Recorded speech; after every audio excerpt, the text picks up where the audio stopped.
নমস্কার বন্ধুরা, আপনারা দেখছেন কুকিং হাউস অফ অনিমা। টাইটেলে থাম্বনেল দেখে তো তোমরা বুঝতেই পেরে গেছো কি রান্না করব। হ্যাঁ, বাটা মাছ রান্না করব। তার জন্য দেখো কড়াই বসিয়ে দিয়েছি। কড়াইটা গরম হয়ে গেছে, এবার আমি দিয়ে দিলাম সর্ষের তেল,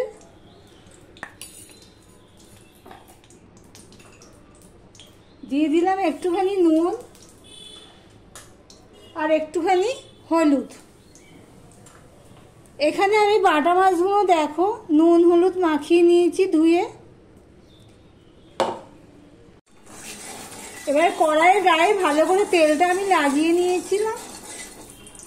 এবার একে একে আমি বাটা মাছগুলো ভেজে নেব।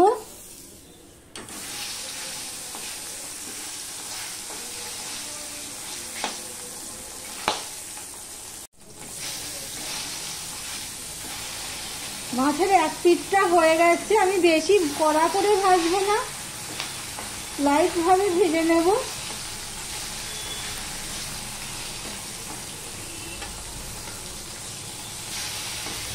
এই মাছটা ভাজা হয়ে গেলে কড়াই এক সাইডে এইভাবে রেখে দেব। বাটা মাছগুলো দেখো সব আমি ভেজে নিয়েছি। বাটা মাছের টক ঝাল রেসিপি আজকে। আমি আর একটু সর্ষের তেল দিয়ে দিচ্ছি।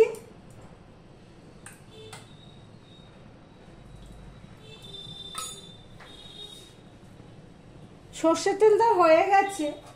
এবার এখানে দেখো আমি কালো জিরে দিয়ে দিচ্ছি। হাফ চামচের হাফ, মানে 1/4 চামচ আমি কালো জিরে দিয়ে দিলাম। আর এই রেসিপিটি করার জন্য দেখো এখানে আমি পেঁয়াজ কেটে নিয়েছি, টমেটো একটা বড় সাইজের নিয়েছি, আর কাঁচা লঙ্কা নিয়েছি। কালো জিরেটা ফোড়ন হয়ে গেলে আমি এখানে পেঁয়াজ দিয়ে দিলাম।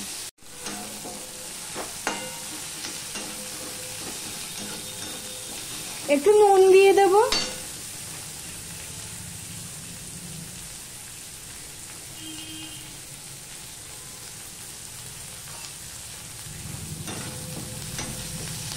পেঁয়াজে নুন দেওয়ার কারণে দেখো পেঁয়াজটা অনেকটাই মজে গেছে। এবার তাড়াতাড়ি ফ্রাই হয়ে গেছে, তাড়াতাড়ি ভাজা হয়ে গেছে। এবারে যে টমেটো আর কাঁচা লঙ্কাটা নিয়েছি সেটা আমি দিয়ে দিলাম। টমেটোগুলো একটু বড়ই কাটা গেছে, অথচ গলে যাবে তবুও।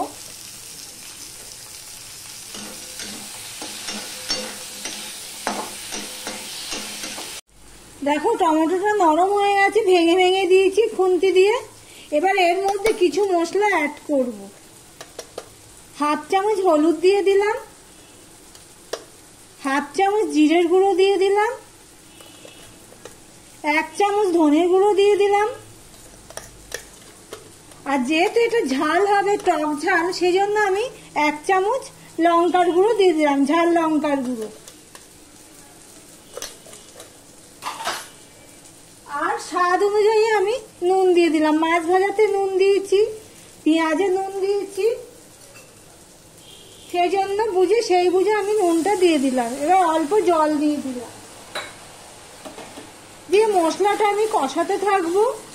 এই পর্যন্ত যারা ভিডিওটি দেখছো লাইক করোনি, চট করে একটা লাইক করে দিও। দেখো মশলাটা কষানো হয়ে গেছে, মশলার গায়ের থেকে তেল ছেড়ে দিয়েছে। টমেটোটা দেখো পুরো পেস্ট হয়ে গেছে, হাতা দিয়ে খুন্তি দিয়ে আমি ঠিক এইভাবে পেস্ট করে দিয়েছি।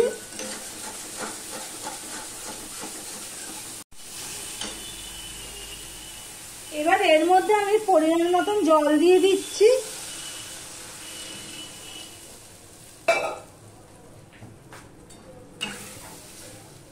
আমার ভিডিওটি যদি ভালো লেগে থাকে তাই লাইক কমেন্ট শেয়ার করে দিও। আর যারা ভিডিওটি দেখছো এখনো পর্যন্ত সাবস্ক্রাইব করোনি তাদেরকে বলবো চ্যানেলটি সাবস্ক্রাইব করে পাশে থাকার জন্য। ঝোলটা ফুটে ওঠার জন্য অপেক্ষা করব। ঝোলটা ফুটে উঠলে আমি ভেজে রাখা মাছগুলো দিয়ে দেবো একে একে।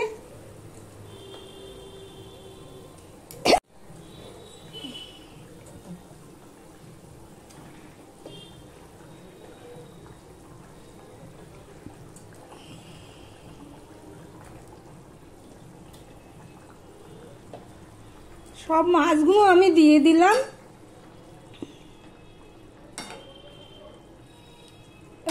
এবার ফুটতে দেবো 5 মিনিটের মতো। দেখো আমি ধনেপাতা দিয়ে দিয়েছি, দেখানো হয়নি। ধনেপাতা দিয়ে দিয়েছি, 5 মিনিট ফুটিয়ে রেখে আমি গ্যাসটা অফ করে দিয়ে আমি ধনেপাতা দিয়ে দিলাম আর 2টো লঙ্কা দিয়ে দিচ্ছি, কাঁচা লঙ্কা। এই যে 2টো লঙ্কা দিয়ে আমি 5 মিনিটের জন্য ঢাকা দিয়ে রেখে দেবো। ভিডিওটি আজকের মতন এখানেই শেষ করলাম। আবার অন্য কোনো রেসিপির সাথে দেখা হবে। টাটা।